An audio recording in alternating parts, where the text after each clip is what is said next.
The real estate market has been a roller coaster ride in the last 4 or 5 years. As a result, I see some confusion or skewed expectations from sellers and buyers when they decide to dip their toe in the market. But good news, sellers, you can still sell for a strong amount of money in spite of these changes. But not everything is totally in your favor like it once was. So here are 3 P's you need to know if you plan to sell your home in 2024. Now, quick side note, I'm recording this video in December of 2023, and the stats I'm using were complete up to October of 23. By the time you see this video, the November stats will be available and most likely the December stats. So I can generate new charts and send them to you. Just shoot me an email and I can do that. Okay, so our first P when it comes to selling your home in 2024 is pricing.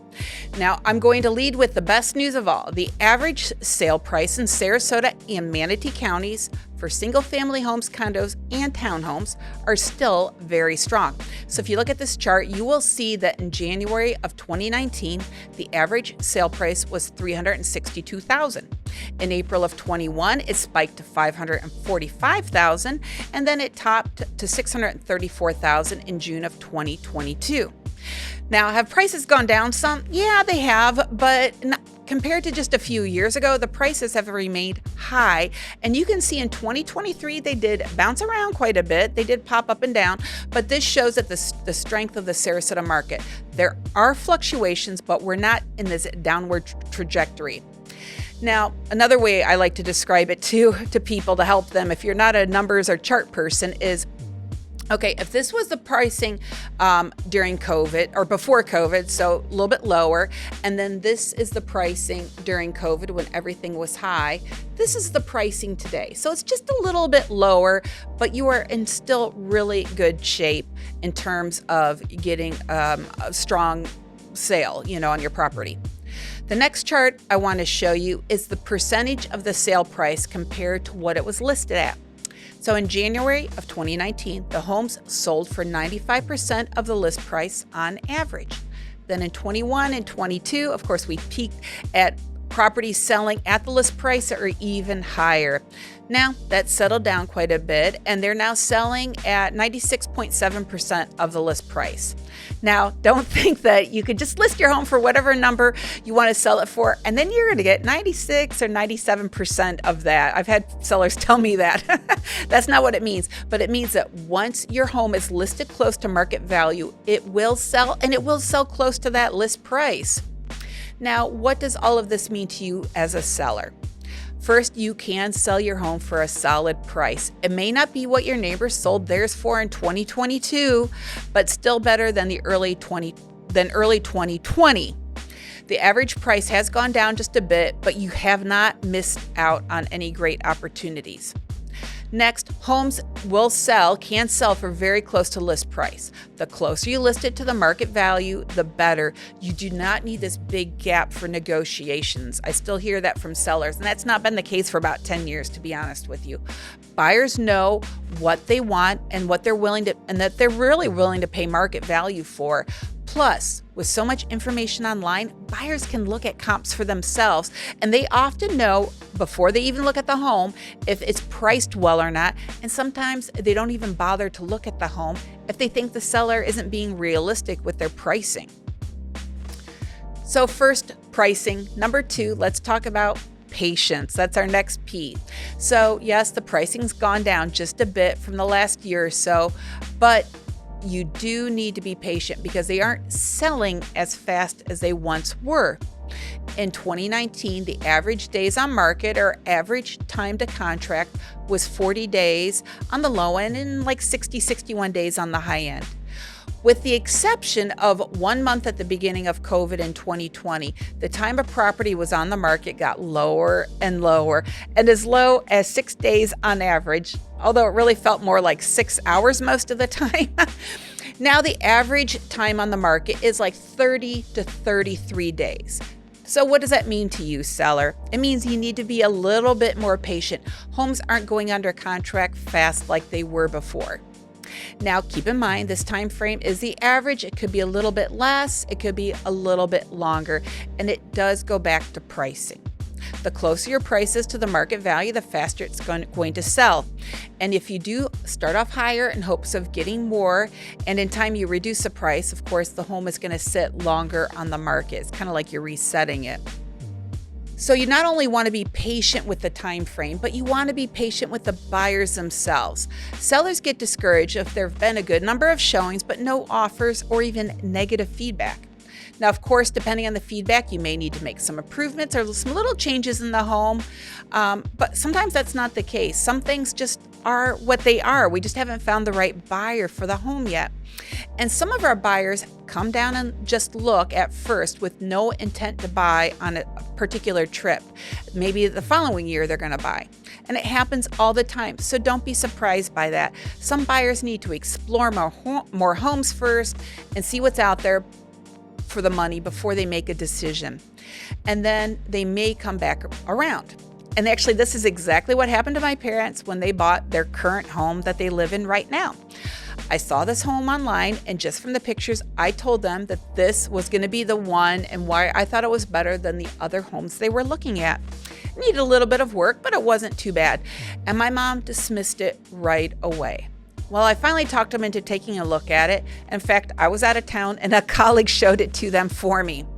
And after that showing, my mom told me again, nope, the house isn't for us.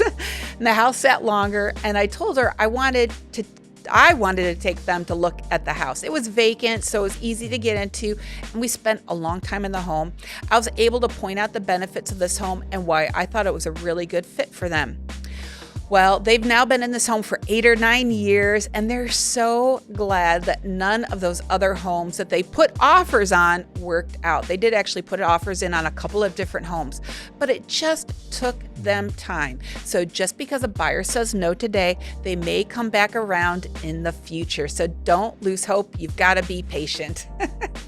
Well, let me quickly jump in and introduce myself. My name is Jill Thomas, and I'm a real estate agent here in the beautiful Sarasota, Florida area.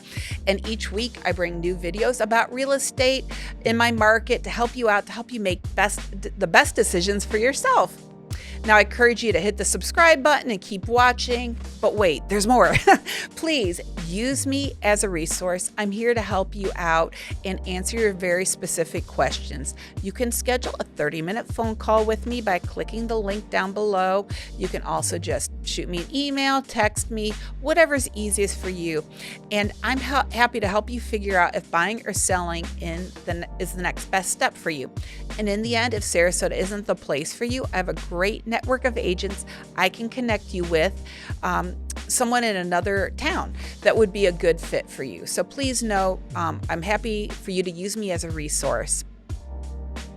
So we've talked about pricing the home. We've talked about being patient. Now let's talk about the final P, number 3, promoting. How will your property be promoted or marketed? Even how a home is being marketed from the last 5 years have changed, and the agent you use needs to be on top of that. Or maybe you actually plan on selling the house yourself. So here are some ideas of ways to market your home. Now, this is just a taste of what I do when I have a listing. First, of course, professional photos all the time. And depending on the property, we'll do some drone footage or even a 3D tour. Then each listing has its own page on my website with additional photos and details. Now, how will these people be funneled to that website though? So what I do is I use a QR code on pretty much anything and everything I can use a QR code on. COVID has helped to make QR codes commonplace, and most people now know how to use them. So the sign in the yard has a QR code on it.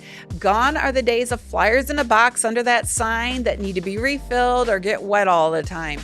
My business card has a QR code on that. I put the QR code on everything I can.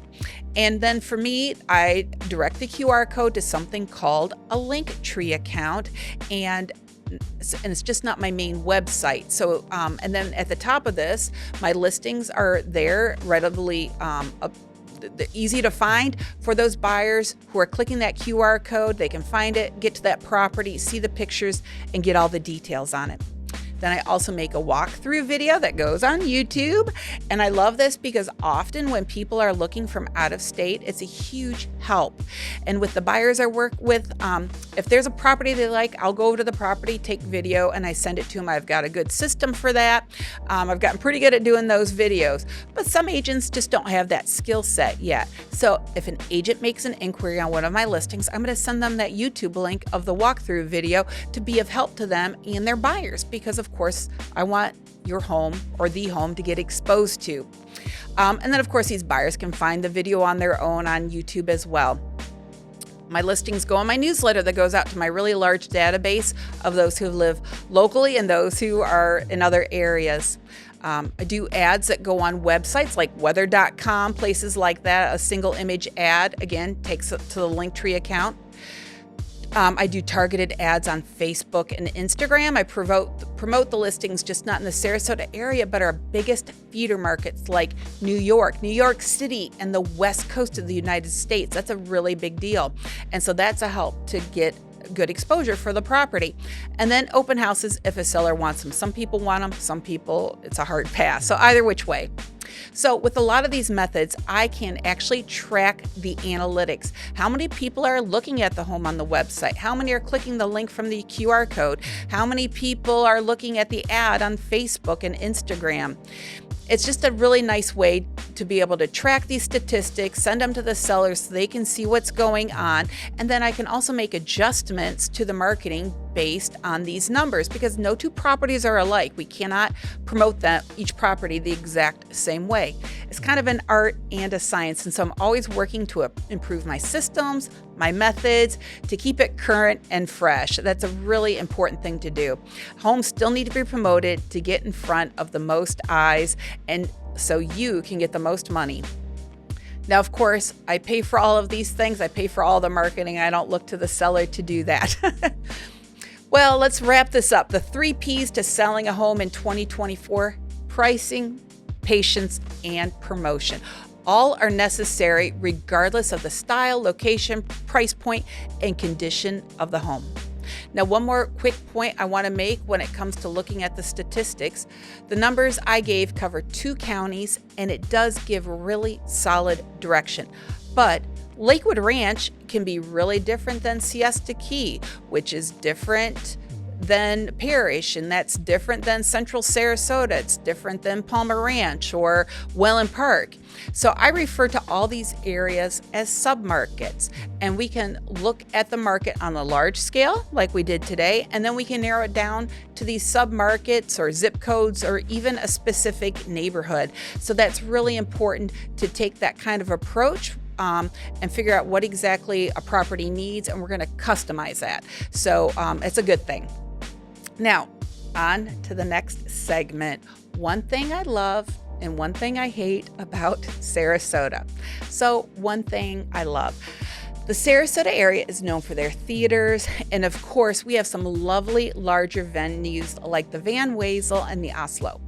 And those are great, but the tickets can get kind of expensive. And if you're on a budget, or let's say you want to take your kids to something, it can be a little cost prohibitive. But Sarasota doesn't disappoint, because there are actually several smaller player theaters where you can see a great show at an affordable price. There's one up in Bradenton on the Manatee River. There's a couple in the downtown Sarasota area, and there's one down in Venice. And I've been to all of them more than once. The day after I saw one show, I went and got my hair cut, and I was telling my hairstylist about it, and she said, "Oh, well, the one guy who works here in the salon, he was in that show." So after I got my hair done, I went over, talked to him a bit, told him how great it was, that I really enjoyed it, and so we just chatted it up a bit. So I think it's kind of cool because it's just local people who work regular jobs that are in these shows. I think that's really neat. And I could do an entire video recalling all the shows I've seen in these theaters, just because I've seen a lot. I love going to the shows. Now, this is something I hate, and this probably is not new to you, but it's definitely worth mentioning. I hate how the homeowners insurance situation has gotten out of control in the state of Florida. So I guess this isn't so much a Sarasota problem as it is a Florida problem, but it's a problem nonetheless, and I don't care for it. And it's gotten so expensive. It's just a huge part of the real estate transaction. We have to stay on top of things. We have to stay ahead of it. The roof has to be in really great shape and not old, according to the carriers, the insurance carriers. The insurance carriers can drop you in the middle of the year. Some people are seeing 30% increases when their policies renew. Something definitely needs to be done about this. It's getting really frustrating. So that's something I really am not happy about right now. Well, I appreciate you watching my video and all your support. It means a lot to me, and I'm happy to help you with your next real estate transaction. So please reach out to me, see if we might be a good fit. Have a great day.